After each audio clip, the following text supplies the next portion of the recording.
চাচ্ছেন যে এই প্রজেক্টের স্টেপগুলো আসলে কি, কয়টা স্টেপে এই প্রজেক্টটা আসলে সম্পন্ন হবে। আমি এই স্টেপগুলো অনেকটা রিসার্চ, কিছুটা এআই টুল ব্যবহার করেই ডিসিশন নিয়েছি যে এই স্টেপগুলো হতে পারে। যে প্রথমে ক্লায়েন্ট আমার সাথে আরেকটু শেয়ার করবে, আমি সেটা পড়বো, রিকোয়ারমেন্টস গুলো বের করবো, তারপর ক্লায়েন্টকে জানাবো আমার এই ধরনের তথ্যগুলো লাগবে, সেটা নিয়ে আমি কাজ শুরু করবো, ড্রাফট ক্রিয়েট করবো, ক্লায়েন্টকে সাবমিট করবো। ক্লায়েন্ট হয়তো রিভিশন থাকলে করতে পারে, রিভিশন করার পরে আমি সেটা ফাইনালি ক্লায়েন্ট যখন সম্মত হবে যে না ঠিক আছে প্রজেক্ট এইটুকুই আমার দরকার ছিল, আমি তখন সাবমিট করবো। এটাই ছিল আমার এইটুকু কথার মধ্যে লেখা যে এরকম 3টা স্টেপে এই প্রজেক্টটা কমপ্লিট হতে পারে। এটা একটা ধারণা ক্লায়েন্টকে দেয়া, ক্লায়েন্ট যখন এটা দেখবে তখন একটা আইডিয়া পাবে যে এই প্রজেক্টের 3টা স্টেপ বাই স্টেপ প্রজেক্টটা কমপ্লিট হবে। আমার এই ইনফরমেশন গুলো দিলে সে কাজ শুরু করবে, এবং তারপরে যখন আমি হ্যাপি হবো যে না আমার যেটা দরকার ছিল আমি পাইছি আফটার দ্য রিভিশন, তখন ক্লায়েন্ট সেটা কনফার্ম করে দিলে প্রজেক্টটা ডেলিভার হয়ে যাবে, আমি পেমেন্ট পেয়ে যাবো। এটা আমার একটা আইডিয়া ক্লায়েন্টকে দেওয়া যে এই প্রজেক্টটা আসলে কয়টা স্টেপস ইনভলভ। ঠিক আছে, তো ফাইনালি এখানেও কিছু ফ্রিকোয়েন্টলি আস্ক কোয়েশ্চেন্স আছে যে আসলে ক্লায়েন্ট কি ধরনের প্রশ্ন জিজ্ঞেস করে, যেগুলো একটা কমন কোয়েশ্চেন প্রায় ফ্রিল্যান্সাররা এই ধরনের কাজে ফেস করে। আমিও এই ধরনের কিছু কোয়েশ্চেন জেনারেট করেছি, আমার অভিজ্ঞতা থেকেও দিয়েছি যে অনেক ক্লায়েন্ট আমাকে জিজ্ঞেস করে তুমি এই কাজ কয়দিন ধরে করছো। যেটা একটা কমন কোয়েশ্চেন, যেটা বাইরের উত্তরটা আমি দিয়ে দিয়েছি যে ফর দ্য লাস্ট 4 ইয়ার্স, এখন 5 ইয়ার্স হচ্ছে, এটা আপডেট করতে হবে। আচ্ছা, সার্টিফিকেশন সার্ভিস অফার করো কিনা, হ্যাঁ কি করি, এবং উইলিং রেশিও, অর্থাৎ তুমি যে প্রপোজাল গুলো লেখো এটা আসলে উইলিং রেশিও বলে, এটা কয়টা প্রপোজাল আসলে কাজ পায়, 50% অলমোস্ট, এটা আমার উইলিং রেশিও। আমি যতগুলো প্রপোজাল দেখি তার মধ্যে মোটামুটি অর্ধেকই নেক্সট স্টেপে যাওয়ার জন্য সিলেক্ট হয়। এই রেশিওটা আমি এখানে উল্লেখ করেছি, কারণ ক্লায়েন্ট পাইসে জানতে চায় তোমার আসলে উইলিং রেশিও কত, যে প্রপোজাল গুলো তুমি দেখো এগুলো আসলে কতগুলো দিতে পারে মেইন বিডে। আমার মোটামুটি 50% আসলে এখন পর্যন্ত 50% রেশিও পজিটিভ আছে। এটা আমি এখানে উল্লেখ করছি, এই প্রশ্নগুলো আমি পাই ক্লায়েন্টের কাছ থেকে ফেস করি। এটা কিন্তু মূলত এখানে আমি চ্যাটজিপিটির কোনো হেল্প নেই, কারণ যখন আমি প্রজেক্ট করেছি তখন আমার হেল্প নেওয়ার সুযোগ ছিল না। এখন হয়তো আমি কোয়েশ্চেন করলে আরো অনেক কিছু বেরোইতে পারে, আমি হয়তো এটা আরো আপডেট করবো। তো let's save and continue. Almost এটাই শেষ প্রসেস। আমি এখন প্রিভিউ প্রজেক্টে যদি যাই তাহলে আমাকে প্রজেক্টের প্রিভিউ দেখাবে, আমি এই এত কিছু দেখলাম এটা আসলে কেমন দেখা যায়। আপনারা যদি ডিসপ্লেতে দেখতে পাচ্ছেন যে আমি ইনফরমেশন গুলো এতক্ষণ দিলাম এটা আসলে কেমন দেখা যাচ্ছে। এই যে একটা ক্যাটাগরি গুলো আগে দেখা যাচ্ছে, যেটা আসলে টেকনিক্যাল রাইটিং এর একটা কাজ। আমার 3টা সার্ভিস ক্যাটাগরি দেখা যাচ্ছে, আমি যে ছবিটা দিয়েছি ছবিটার একটা স্ক্রিনশট দেখা যাচ্ছে থাম্বনেইলে ওটাতে, এবং আমার এখানে একটা ডিটেইলস দেখা যাচ্ছে যে কয় ধরনের টায়ার আমার শুরু হয় স্টার্টআপ থেকে, তারপরে স্ট্যান্ডার্ড এবং অ্যাডভান্স লেভেলের সার্ভিস আমি দিয়ে থাকি। এরপরে আমি যখন যদি কোনো ক্লায়েন্ট স্ট্যান্ডার্ড অথবা সাবজেক্ট অ্যাডভান্সে ক্লিক করে তখন চাইলে সেই ধরনের সেই অনুযায়ী আমার এটা চেঞ্জ হয়ে যায়, ডিটেলস প্রজেক্ট ডিটেলস গুলো চেঞ্জ হয়ে যায়, অর্থাৎ সার্ভিসের যে ডিটেলস গুলো সেটা আমি আপডেট করেছি সেটা চেঞ্জ হয়ে যায়। অর্থাৎ ক্লায়েন্ট চাইলে কেউ চাইলে অ্যাডভান্স লেভেলের একটা সার্ভিস আমার কাছ থেকে নিতে পারে, যেখানে বেশি কাজ দরকার, ক্লায়েন্ট মনে হয় যে না স্ট্যান্ডার্ড আমার যথেষ্ট, আমি অ্যাডভান্স দিয়ে করাবো, পয়সা বেশি দিব, আমার বেশি কাজ দরকার, তাহলে ক্লায়েন্ট সেটা চুজ করতে পারে। ঠিক আছে, তো এইটা মূলত প্রজেক্টের একটা ওভারভিউ, একটা প্রিভিউ যে এই ধরনের এই প্রজেক্ট। ঠিক আছে, ও সো এটা গেল মোটামুটি। এরপরে ক্লায়েন্ট যখন আমার নিচে যাবে তখন আমারই লেখা ডিটেলস গুলো, যে বলছিলাম যে প্রজেক্টের ডিটেলস যেটা আমি লিখেছি সেটা এখানে দেখতে পাচ্ছেন। অল্প কথায় আমি চেষ্টা করেছি, কারণ ক্লায়েন্টের এত কিছু পড়ার সময় নেই, আসে ক্লায়েন্ট অনেক আছে। ঠিক আছে, তো আপনাকে দ্রুততম সময় ক্লায়েন্টের চোখে করতে হবে, এটা আপনার গোল। তো ডকুমেন্ট টাইপ কি কি দিচ্ছি এতক্ষণ যেগুলো আলোচনা করলাম সেগুলোই তারা জাস্ট এখানে প্রিন্ট আউট করে দেখাচ্ছে, এগুলো সে দিতে পারবে। রিলেটেড কিছু পোর্টফোলিও এখানে দেখাচ্ছে যেগুলো আমি আগে করেছি আপওয়ার্কে, অথবা কিছু স্যাম্পল যেগুলো আপলোড করেছিলাম সেই ধরনের কিছু প্রপোজাল আপনি যখন ক্লিক করবেন কিছু স্যাম্পল এইভাবে খুলে খুলে দেখাবে। অ্যাজ এন এক্সাম্পল, ফাইল কি অবস্থায় আছে, আমি কি আদৌ অপারেটেড কিনা, অথবা আমার কি জব সাকসেস আসলে কত পার্সেন্ট, এখনো পর্যন্ত 100% আছে, এবং ফাইবার আপওয়ার্ক চিহ্নিত করে আমাকে অপারেটর করেছেন। আমি এর জন্য অ্যাপ্লাই করি, শুধুমাত্র অ্যাপ্লাই করা আমি দেখছি অ্যাপ্লাই করার কোনো উপায় নেই, শুধুমাত্র কিছু চিহ্নিত কিছু ফ্রিল্যান্সারদের তারা অপারেটর ঘোষণা করে, এটা কি এর শেয়ার দিতে করে তাই। তো আমি মূলত আপওয়ার্কে প্রেটি নিউ, আমি ফাইবার নিয়ে মূলত বেশি ব্যস্ত ছিলাম, কিন্তু আপওয়ার্কে প্রেটি নিউ। আমি 2 বছর ধরে আপওয়ার্কে কাজ করছি, তো 2 বছর সময় তারা আমাকে অপারেটর ঘোষণা করেছে। তো আলহামদুলিল্লাহ। So let's proceed. এইটা আপনাদেরকে কেন দেখালাম, এটা একটা আপনারা একটা আইডিয়া পেলেন যে শুধুমাত্র প্রজেক্ট না, প্রজেক্টে বিল্ড করা না, চাইলে প্রজেক্ট ক্রিয়েট করে একটা করেও চাইলে আপনি ক্লায়েন্টের দৃষ্টি আকর্ষণ করতে পারেন। এতে করে কি হবে, ক্লায়েন্ট চাইলে এই ধরনের সিমিলার প্রজেক্টের কাজ খুঁজতেছে তো করাতে চায়, এই ধরনের প্রজেক্ট সরাসরি আপনাদের যোগাযোগ করেও কাজ দিতে পারে। এইটা ওয়ান অফ দ্য ওয়ে কাজ পাওয়া, মানে একটা আপনাকে দুইটা রাস্তা দেখিয়ে দিলাম। একটা তো আপনি সরাসরি প্রজেক্টে বিড করে পেতেই পারেন, আরেকটা ওয়ে যে আপনি একটা প্রজেক্ট ক্রিয়েট করলেন, এই ধরনের কাজ আমি অনেক করেছি, আপনি স্যাম্পল অ্যাড করে প্রজেক্ট ক্রিয়েট করলেন এবং তারপরে সরাসরি ক্লায়েন্ট প্রজেক্টের নমুনা দেখে আপনার মধ্যে ইনভেস্ট হয়ে যদি আপনাদের যোগাযোগ করে, তাহলে আপনি একটা ওয়ান অফ দ্য ওয়ে যে আপনি এইভাবে কাজটা পেতে পারেন।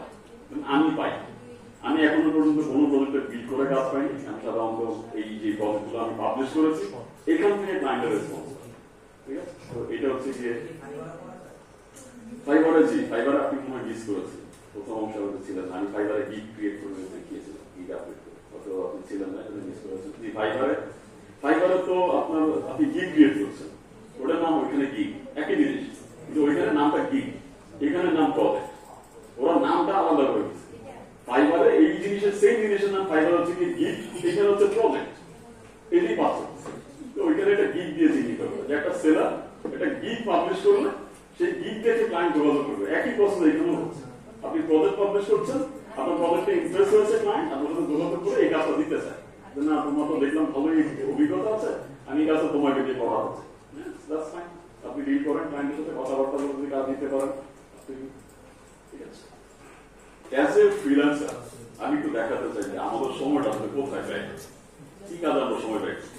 মোটামুটি আমাদের কাজের পুরো সময়ের মধ্যে 50% সময় শুধু ক্লায়েন্টের কাজ করে ব্যয় করি, স্বাভাবিক, এটা আমাদের মেইন কাজ, এটাই আমাদের প্রধান কাজ। 50% সময় আমাদের ক্লায়েন্টের কাজেই ব্যয় হয়, বাকি মোটামুটি আপনার 20% কাজ আমাদের নিজেদের সার্ভিস যেগুলো আমরা ক্রিয়েট করি সেগুলো নেটওয়ার্কিং মার্কেটিং এ ব্যয় হয়।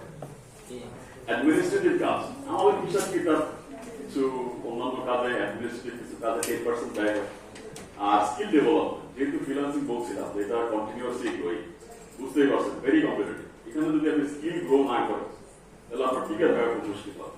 তো স্কিল ডেভেলপমেন্টে আপনি মোটামুটি 10% সময় ব্যয় করতে পারেন, এবং ব্যয় আমরা করি আর কি। তো ব্রেকস পার্সোনাল ব্যাংক, যেহেতু ফ্রিল্যান্সিং অনেকের কাছে একটু বোরিং মনে হয়, একই কাজ যখন আপনি দিনের পর দিন করবেন আপনার কাছে নিজের কাছে পছন্দ করেন, হয়তো বা একই কাজ কখনো আপনার কাছে বোরিং মনে হতে পারে, দিনের পর দিন বাসায় থেকে একই জায়গায় বসে কাজ করতে থাকেন, কখনো বোরিং মনে হতে পারে। নিজেকে কিছুটা সময় দেয়া, বোর্ডন থেকে কাটানো, কোথাও ঘুরে আসা, কিছু কিনে দেয়া, নিজেকে নিজে উপহার দেয়, এটা করে আপনি চাইলে বোর্ডন কাটাতে পারেন। তো এটা একটা ওয়ে আছে যেটা আমরা খুঁজে বের করছি। তো মাল্টিপল প্রজেক্টস হ্যান্ডেল করার সময় কিছু সমস্যা আমরা ফেস করতে পারি। বলছিলাম যে একই সাথে আপনি ধরেন 5 জন ক্লায়েন্টের কাজ একই সময়ে হ্যান্ডেল করছেন, সমস্যাগুলো আসলে কোথায় হয়, যে কারণে অনেক ফ্রিল্যান্সার হেক্টিক হয়ে যায়, অনেক সময় ডেলিভারেবলস মিস করে, ভেরি ব্যাড এফেক্ট। আপনি বলছিলাম যে একটা ক্লায়েন্ট একবার চলে যাওয়া মানে সেই ক্লায়েন্ট হয়তো আপনি জীবনে আপনি ফেরত আসবেন, একবার আপনি মিস করলেন মানে রেয়ার কেস যে সেই ক্লায়েন্ট আবার আপনাকে দিয়ে কাজ করে গেছে, এরকম সাধারণত হয় না, আমি পাইনি, পেলেও 2-1 বার যেতে পারে, ঠিক আছে, খুবই রেয়ার কেস। অর্থাৎ একটা ক্লায়েন্ট একবার মিস হয়ে যাওয়া, একবার ডেলিভারেবলস মিস করেছেন, একটা নেগেটিভ ইম্প্যাক্ট করেছে, তার মানে সেই ক্লায়েন্ট দ্বিতীয়বার আপনাকে দিয়ে হয়তো কাজ করাবে, ঠিক আছে। আর টাস্ক ম্যানেজমেন্টের জন্য আপনি চাইলে কিছু অটোমেটেড টুলস ব্যবহার করতে পারেন, যে যেহেতু 5টা কাজ একসাথে করছি, তাইলে এই কাজটা সহজ করার জন্য, কিছু অর্গানাইজ করার জন্য আপনি কিছু টুলস আর টেকনোলজি ব্যবহার করতে পারেন, কিছু অনলাইন টুলস আছে। তবে আজকাল যে সমস্যাটা আমি দেখি যে টুল ব্যবহার করতে গিয়ে এত সময় ব্যয় হয় যে আসলে উল্টা মানে প্রোডাক্টিভিটি বাড়ার বদলে কমে যায়। আমি যেটা করি, I would like to keep things simple. যদি আমার জন্য একটা নরমাল এক্সেল শিট কাজ করে তাহলে এক্সেল শিটই রাখেন, আমার জন্য কোনো সফটওয়্যার দরকার নেই, কোনো কমপ্লেক্স কোনো অ্যাপ্লিকেশন দরকার নেই। যদি একটা নর্মাল সিম্পল নোটপ্যাডে কিংবা এক্সেল শিট আপনার কাজ হয়ে যায় তাহলে এটাতেই রাখেন, কমপ্লেক্স কোনো সফটওয়্যার, কমপ্লেক্স কোনো অ্যাপ্লিকেশন ব্যবহার করার দরকার নেই কাজগুলো অর্গানাইজ করার জন্য। কারণ দেখা গেছে কোনো সফটওয়্যার ব্যবহার করতে গেছে উল্টো সময় কমার বদলে আরো বাড়ছে। আপনি এখন ওই সফটওয়্যার নিয়ে এত ব্যস্ত থাকতে হয় যে আপনাকে যেটুকু সময় প্রোডাক্টিভিটি বাড়ানোর কথা সেই সময়টা এখন সফটওয়্যার খেয়ে। এই জন্য আমি পার্সোনালি বেসিক্স টুলস ব্যবহার করি, এক্সেল শিট, নোটপ্যাড, এগুলো দিয়ে রেকর্ড রাখি। যদি কখনো এরকম হয় যে আমাদেরকে টিমে কাজ করতে হবে, এরকম হতে পারে যে নোট আপনি এরকম না যে আপনি কখনোই টিমে কাজ করবেন না, সবসময় একটা ইন্ডিভিজুয়াল ফ্রিল্যান্সার কাজ করবেন, এরকম সিনারিও রেয়ার। কারণ আমি অনেক সময় আমি টিম হিসেবে কাজ করি, টিম মেম্বার হিসেবে কাজ করি, অনেক সময় আমি প্রজেক্টও সামলাই অ্যাজ এ প্রজেক্ট ম্যানেজার। তো আমার অনেকগুলো টিমের মেম্বার নিয়ে কাজ করতে হয়, সেক্ষেত্রে আমাদের টুলস ব্যবহার করতে হইতে পারে। এই ক্ষেত্রে আমরা প্রজেক্ট ম্যানেজমেন্ট টুলস ব্যবহার করি, বিভিন্ন ট্রেলো, আসানা, এইসব স্ল্যাক, এই ধরনের টুলস আমরা ব্যবহার করি ফর দ্য কমিউনিকেশন এবং প্রজেক্টের প্রগ্রেস ট্র্যাকিং এর জন্য, মানে অর্গানাইজের জন্য আমরা এই টুলসগুলো ব্যবহার করি। এটা আমাদের এফেক্টিভ করে, কমিউনিকেশনটা ইজি করে এবং কে কোথায় কতটুকু কাজ করতেছে, কোথায় আছে, কোন পর্যায়ে আছে, এটা আমাদেরকে সাহায্য বের করার জন্য। তো আর এফেক্টিভ কমিউনিকেশন যেটা বলছিলাম যে ক্লায়েন্টকে আপনার প্রগ্রেসটা জানানো সবসময়, যে আপনি কি নিয়ে কাজ করছেন, এটা এখন কিভাবে জানাবেন, কথা হচ্ছে এটা যে ক্লায়েন্টকে যে আপনি প্রগ্রেস জানাবেন, কিভাবে জানাবেন, আপ টু ইউ। কিভাবে, যেমন আমি যদি আমার পার্সোনাল এক্সপিরিয়েন্সের কথা বলি, আমি তো ডকুমেন্ট লিখি। ডকুমেন্টের ক্ষেত্রে আমি যেটা করি যে আমি গুগল ড্রাইভ ব্যবহার করি, গুগল ড্রাইভে গুগল ডক্স ব্যবহার করি। গুগল ডক্স এর করলে কি হয়, আমি গুগল ডক্সটা কাজ শুরু করার প্রথমেই ক্লায়েন্টকে সেই ডকুমেন্টটা শেয়ার করি শুরু করার সময়, যে আমি এই ডকুমেন্টটা ক্রিয়েট করছি, আপনি কিন্তু খেয়াল রাখেন। শুরু করে ক্লায়েন্টকে শেয়ার করে কাজ শুরু করে দিই। ক্লায়েন্ট দেখতেছে আমি কি করতেছি, একটা কনস্ট্যান্ট কমিউনিকেশন থাকবে। ক্লায়েন্টের আর কোনো সন্দেহ থাকবে না যে এটা ক্লায়েন্ট যদি কোনো সেকশনে ক্লায়েন্টের একটা ফিডব্যাক থাকে যে এখানে চেঞ্জ করতে হবে, এখানে আপডেট করতে হবে, ক্লায়েন্ট সাথে সাথে ওইখানে হাইলাইট করে ফিডব্যাক দিয়ে দেয়। আমি ক্লায়েন্টকে দেখিয়ে দিচ্ছি যে এখানে হাইলাইট করে আপনি ফিডব্যাক দিয়ে দেবেন আমাকে, যে কোথায় চেঞ্জ করতে হবে, কোথায় আপডেট করতে হবে। এটা আমি আমার ক্ষেত্রে বলছি। আপনি আপনার ক্ষেত্রে যেটা সবচেয়ে বেশি পদ্ধতি আপনি ব্যবহার করতে পারেন, but make your clients inform from the start. এরকম যেন না হয় আপনি কাজ পুরোটা করে দিয়েছেন, তারপরে ক্লায়েন্ট বলবো আমি আমার ওটা পছন্দ হয়নি এবং আপনার পুরো পরিশ্রমী ব্যস্ত যাবে, এইভাবে লাভ হবে। আপনি শুরু থেকে ক্লায়েন্টকে ইনফর্ম রাখবেন যে আপনি আসলে কি করছেন, অসাধারণ কাজ করছেন, কিন্তু এটা ক্লায়েন্টকে জানিয়ে করবেন। ঠিক আছে, না জানলে ক্লায়েন্ট নিজে অসন্তুষ্ট হবে। এমন অনেক সময় গেছে যে আমি ভালো কাজ করেছি, ক্লায়েন্টও সন্তুষ্ট, কিন্তু ক্লায়েন্টের একটা আফসোস যে তুমি তো আমাকে আগে থেকে জানাই না। তো এই কথাটা বলার জন্য শুধু ক্লায়েন্ট না হয়, শুরু থেকে ক্লায়েন্টকে জানিয়ে কাজগুলো করে। আর রিয়েলিস্টিক কমিটমেন্ট যেটা বলছিলাম, যে আপনি যতটুকু পারবেন ততটুকুই বলেন, এর চেয়ে বেশি বলার দরকার নেই। কমিটমেন্ট গুলো রিয়েলিস্টিক রাখেন। বলছিলাম যে আন্ডার প্রমিস ওভার ডেলিভার, দেওয়ার সময় একটু বেশি দেন, রিয়েলিস্টিক কিছু দেন। অনেক কাজ দিলেন, দিতে পারলেন না, this will destroy your career. অনেক ফ্রিল্যান্সার মার্কেটপ্লেস থেকে বের হয়ে গেছে এই এক কারণে, অনেক বেশি হয়তো কাজ পাচ্ছিল, ভালো ছিল, কাজ দিচ্ছে অনেক, কিন্তু সামলাতে পারে নাই, ডেলিভারেবলস মিস করছে, ক্লায়েন্টের ডেডলাইন মিস করছে, তারা মার্কেটপ্লেসে নাই। সুতরাং যতটুকু নিতে পারেন ততটুকুই নেন, অনেক নিয়ে দিতে পারলেন না, this is going to destroy your career. ঠিক আছে। আর রেগুলার রিভিউ করা, নিজেকে একটা অ্যাসেসমেন্ট করা, কাজকেও অ্যাসেস করা যে আমার ওয়ার্কলোড কতটুকু আছে, কতটুকু দিতে পারবো, না পারলে আগে থেকেই ডেডলাইন গুলো পাইয়ে না। কারণ দেখা গেছে যে যেদিন ডেলিভারেবল দিবেন সেদিন গিয়ে ক্লায়েন্টকে বলতেছেন যে আমি পারতে পারছি না, client is not happy about this. আপনার এটা আগে বলা উচিত ছিল যে আমার কিন্তু দেরি হইতে পারে, কাজটা করতে সময় লাগছে, যেহেতু ডেডলাইন একটু বাড়াতে হইতে পারে, এটা আপনি ক্লায়েন্টকে আগে ইনফর্ম করতে হবে। যেদিন ডেলিভারেবল সেদিন কি আপনি ক্লায়েন্টকে বলতেছেন যে আমি তো আজকে দিতে পারবো না, client will be definitely not be happy with it. Client এই ব্যাপারে খুশি না। আপনি আগে জানাই, আপনি 3 দিন আগে 4 দিন আগে জানাই দিতেন যে আমি ডেলিভারেবল আজকে সাবমিট করতে পারছি না, আমার সময় কিছুটা বেশি লাগবে। আপনি তো তা করেন, তো দিস ইজ ইওর ফল্ট। আপনি কেন এস্টিমেট করতে পারলেন না যে আমার 3 দিন সময় বেশি লাগতে পারে? তো এই ব্যাপারটা আপনি খেয়াল রাখবেন, আগে থেকে ক্লায়েন্ট ইনফর্ম করে আগে থেকে সময় চেয়ে দিবেন যদি বেশি লাগে। আমার কিন্তু আমি এস্টিমেট করেছিলাম একরকম, কিন্তু এখন কাজ কিন্তু বেড়ে গেছে, আমার সময় কিছুটা বেশি লাগতে পারে, এবং সেটা টিপিক্যালি ইনফর্ম আগে থেকে ইনফর্ম করে। আর বলছিলাম যে প্রোডাক্টিভিটি বাড়ানোর জন্য কিছু টুলস এন্ড টেকনোলজি ব্যবহার করা যেতে পারে। প্রজেক্ট ম্যানেজমেন্টের ট্রেলো, আসানা আছে, স্ল্যাক আছে, যেটা হোয়াটএভার ওয়ার্কস ফর ইউ। এটা নির্দিষ্ট কোনো স্পেসিফাইড কোনো টুল নাই যে আপনার জন্য এইটা ব্যবহার করেন, আপনার জন্য যেটা সুবিধা ব্যবহার করতে পারেন। ফাইল শেয়ারিং এর জন্য বলছিলাম গুগল ড্রাইভ একটা ফ্রি অফ কস্ট ভালো টুল। আমার ক্ষেত্রে এখন পর্যন্ত গুগল ড্রাইভই ওয়ার্কিং বেস্ট। আপনার জন্য কোনটা কাজ করে আমি জানি না, আপনার জন্য হয়তো মাইক্রোসফট টিমস ভালো হতে পারে। যদি দেখেন যে আপনার টিমসে বেশিরভাগ মানুষ মাইক্রোসফট টিমসে কাজ করে, তাহলে তার জন্য আপনাদের জন্য মাইক্রোসফট টিমস ভালো হতে পারে। ড্রপবক্স আপনাদের জন্য কাজ করতে পারে, ড্রপবক্স যদি ভালো হয় তাহলে ড্রপবক্স কাজে লাগাবেন। আর টাইম ট্র্যাকিংটা মূলত বলতে গেলে আপনি কতক্ষণ কাজ করছেন, কোন প্রজেক্টে কতক্ষণ কাজ করছেন, এটা মনিটর করা। কারণ অনেক সময় প্রজেক্ট ম্যানেজমেন্টের ডিভাইস সফটওয়্যার গুলোতে আপনার নিজেকে দিতে হয়, একটু নিজেকে ইনপুট দিতে হয় যে আমি এতক্ষণ এই প্রজেক্টে কাজ করছি। অনেক সময় এটা করতে মন চায় না, অথবা এটা করার সুযোগ থাকে না। তো টাইম ট্র্যাকিং সফটওয়্যার গুলো কি করবে, অটোমেটিক্যালি রেকর্ড করবে যে আপনি কোন প্রজেক্টে কতটুকু সময় ব্যয় করছেন। এটা এই টাইম ট্র্যাকিং সফটওয়্যার গুলো কাজ করবে। এবং কমিউনিকেশনের ক্ষেত্রে স্ল্যাক, জুম, আপনি ক্লায়েন্টের সাথে কমিউনিকেট করবেন, এটা আপনারা ক্লায়েন্টের ব্যাপার। তবে এখানে একটা বিষয় যেটা বলে দিতে চাই, সকল প্ল্যাটফর্মে একটা বিষয়ে যেটা কমন সিনারি, সেটা হচ্ছে কি আপনি কোন প্ল্যাটফর্মে আপনার ব্যক্তিগত ফোন নাম্বার এবং আপনার ইমেল অ্যাড্রেস শেয়ার করতে পারবেন না। আবারও বলে দিই, আপনি কোন প্ল্যাটফর্মে আপনার ব্যক্তিগত ফোন নাম্বার এবং আপনার ইমেল অ্যাড্রেস শেয়ার করতে পারবেন না। এটা যে কোনো প্ল্যাটফর্মের দণ্ডনীয় অপরাধ।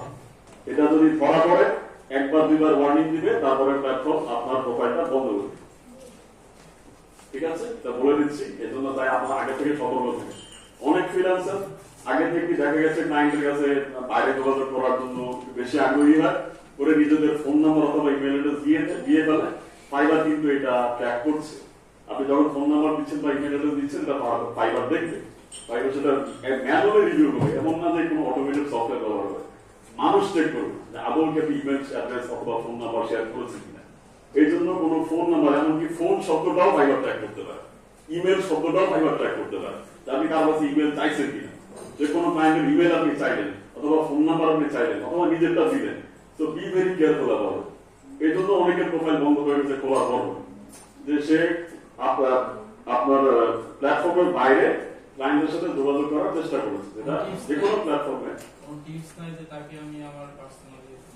টিপস বলতে আপনি একটা স্ক্রিনশট তুলে দেন, এটা ফাইবার ট্র্যাক করতে পারছেন। আপনি একটা নাম্বারের একটা স্ক্রিনশট তুলে দেন, এটা ফাইবার ট্র্যাক করতে পারছে না। যদিও আমি এটা রিকমেন্ড করবো না, কারণ ফাইবার যদি ম্যানুয়ালি রিভিউ করে তাহলে হইতে পারে। আমি যেটা করি, আমি আমার টিপসটা শুনে আমি যেটা করি, আমি ক্লায়েন্টকে বলি যে আপনার সাথে আমার গুগল একটু মিটে কথা বলা দরকার, লাগলো বলে অনেক সময় না লাগলেও যে গুগল মিটে আসেন আমি একটু কথা বলি, সেখানে আমি আমার যা দেওয়া দরকার দিই, যেটা আউট অফ সাইট। এটা আমি একটা টিপস আমি আপনাদের শেয়ার করলাম। যদি প্রয়োজন পড়ে আপনার জন্য ব্যবহার করতে পারেন, এটা আমি করি। তবে আমি ফাইবারে এই ধরনের কাজ থেকে বিরত থাকি। ইট ইজ গুড প্র্যাকটিস যে আপনি ফাইবার অথবা যে কোনো প্ল্যাটফর্ম, এটা কমন সিনেস, ওয়েবসাইটের মধ্যে আপনার পার্সোনাল পোর্টফোলিও দিতে পারেন, যদিও এটা প্রোফাইলে দেওয়া যাবে। আপনি প্রোফাইল ডেসক্রিপশনে আপনার ওয়েবসাইটের অ্যাড্রেস দিতে পারবেন, সেখানে দিলে তো আপনার সাথে বাইরে যোগাযোগ হয়েই গেল। এটা প্ল্যাটফর্মে নিষিদ্ধ। যখন আমরা ভেরিফাই করবো আপর অথবা ফাইবার, এটা তারা ম্যানুয়ালি ভেরিফাই যে আপনি কোনোভাবেই আপনার কোনো ব্যক্তিগত তথ্য আপনি যাতে প্ল্যাটফর্মে না দেন, অর্থাৎ প্ল্যাটফর্ম কোনোভাবেই চায় না যাতে প্ল্যাটফর্ম থেকে বের হয়ে কারোর সাথে ব্যক্তিগতভাবে যোগাযোগ করে সম্পর্ক তৈরি করেন এবং সেখান থেকে পয়সা পাবেন। প্ল্যাটফর্ম চায় না কমিশনটা আমার থাকে, সকল প্ল্যাটফর্মের একটাই চাপ। এই জন্য এইটা একটা কমন সিনারিও সব প্ল্যাটফর্ম। মনে করবেন না যেটা শুধু আপনার বা ফাইবার, প্রত্যেকটা প্ল্যাটফর্মে একটাই কমন সিনারিও। আপনি কোনোভাবেই আপনার ইমেল অ্যাড্রেস এবং ফোন নাম্বার শেয়ার করবেন, ধরা বললে আপনার প্রোফাইল বন্ধ হয়ে যাবে। এটা খেয়াল রাখবেন। এবং ক্লাউড স্টোরেজের ক্ষেত্রে আপনি গুগল ড্রাইভ ব্যবহার করেন অথবা ড্রপবক্স ব্যবহার করেন, যে সকল সফটওয়্যার আপনাকে এটা অ্যালাউ করে, যে সকল অ্যাপস অ্যালাউ করে ব্যবহার করতে পারেন। ভয়েসিং এর ক্ষেত্রে কুইকবুকস, ফেসবুক অথবা নর্মাল এক্সেল শিট, হিসাব কিতাবের জন্য আপনার ইনকাম, আপনি কত টাকা আয় করছেন, রেভিনিউ। এতে করে কি হয়, যখন আপনি বছর শেষে আপনার ট্যাক্স হিসাব করবেন, আপনার ইজিলি হিসাবটা হয়ে যায়। কারণ অলরেডি আছে, নতুন করে আবার পুরোনো ইতিহাস ঘাটার কোনো দরকার পড়ে না যে আপনার ট্যাক্স কত ছিল, ইনকাম কত ছিল, হ্যাঁ আপনার ইনকাম কত হবে সেগুলো যে ট্যাক্স, অটোমেটিক্যালি একটা এক্সেল শিটে রাখলে হিসাবটা চলে আসে, যতটা সহজ আপনি করতে পারেন। তো ক্লায়েন্ট ক্লায়েন্টের এক্সপেকটেশন আসলে কি, ক্লায়েন্ট আপনার কি চায়, এটা বোঝাটা বলছিলাম শুরু থেকে, যেটা বোঝাটা জরুরি। অনেকেই এটা বুঝতে পারে না, উল্টা পাল্টা প্রপোজাল লিখে কোনো রেসপন্স পায় না, দোষ হচ্ছে গিয়ে প্ল্যাটফর্মে কাজ পাওয়া যায় না। হ্যাঁ, অনেক ফ্রিল্যান্সার এই জন্য কাজ পায় না, আসলে সে ঠিক মতো প্রপোজাল ড্রপই করতে পারছে, এটা হচ্ছে মূল সমস্যা। তো অনেকে আছে ডেডলাইন ঠিক মতো মিট করতে পারে না, ডেলিভারেবলস কথা দিয়ে কথা রাখতে পারে না। যে কথা দিয়ে আপনি রাখতে পারবেন সেটা দেওয়ারই দরকার নেই, যেটা আপনি ডেলিভারেবল সাবমিট করতে পারবেন না, সময় মতো দিতে পারবেন না, সেটা বলারই দরকার নেই, সেই কাজটা নেওয়ারই দরকার নেই। এটা ভালো, কাজ নেওয়ার নিয়ে না দেওয়ার চেয়ে না নেওয়া ভালো, এটা খেয়াল রাখবেন। আর কন্টিনিউয়াসলি কমিউনিকেট করা এবং ফিডব্যাক এবং রিভিশন। ফিডব্যাক আসতে পারে, আপনি কাজ দিলেন আর ক্লায়েন্টের পছন্দ হয়ে গেল, বিষয়টা এরকম নাও হইতে পারে। ক্লায়েন্ট ফিডব্যাক চাইতে পারে, রিভিশন চাইতে পারে। এই ক্ষেত্রে আপনাকে একটু এই মানসিকতা রাখতে হবে যে আমি যে কাজটা সাবমিট করলাম হয়তো এটা প্রথমবারে এক্সেপ্ট নাও হইতে পারে। ক্লায়েন্ট ফিডব্যাক চাইতে পারে, ক্লায়েন্ট বলতে পারে যে একটু ঠিকঠাক করে দেন, চাইতেই পারে, এটা তার অধিকার আছে, যেটা আপনি অলরেডি অপশন দিয়ে দিচ্ছেন রিভিশন করা, অলরেডি একটা বা দুইটা বা তিনটা রিভিশন আপনার দেওয়া আছে, কিন্তু রিভিশনটাকে লিমিট করে দেয়। বলছিলাম যে রিভিশনের ক্ষেত্রে যদি এরকম হয় যে এমন কাজ চাইছেন যেটা আসলে একই কাজের সমান, যে প্রজেক্ট যতটুকু তার চেয়ে বেশি, সেটা ক্লায়েন্টকে বুঝিয়ে বলতে হবে যে আপনি যে চাইছেন এটা আমার প্রজেক্ট স্কোপের অনেক বেশি, আপনাকে বাজেটটা বাড়তে পারে, আপনি সেটা একটু চিন্তা ভাবনা করেন। এটা ক্লায়েন্টের সাথে আপোষে করা, দৌড়াদৌড়ি করে লাভ হবে না। কারণ আপনার প্রত্যেকটা প্ল্যাটফর্ম ক্লায়েন্টকে বেশি ব্যবহার করে ফ্রিল্যান্সার থেকে। এটা তাদের একটা মানে গোপন নীতি আর কি, এটা প্রকাশ্যে তারা বলে না, কিন্তু গোপনে তারা এটাই ফলো করে। আর ওই যে বলছিলাম যে যখন আপনার স্কোপ এবং বাজেটের মধ্যে একটু বেশি দেওয়া যায়, যদি সম্ভব হয় তাহলে দেয়া, এটা করে ক্লায়েন্ট খুশি হয়ে যায়। এক ক্লায়েন্ট খুশি মানে সে নিজেও কাজ এনে দিবে, যার পরিচিত আছে যারা পরিচিত তাদের থেকেও কাজ এনে নিয়ে আপনাকে। আচ্ছা বলছি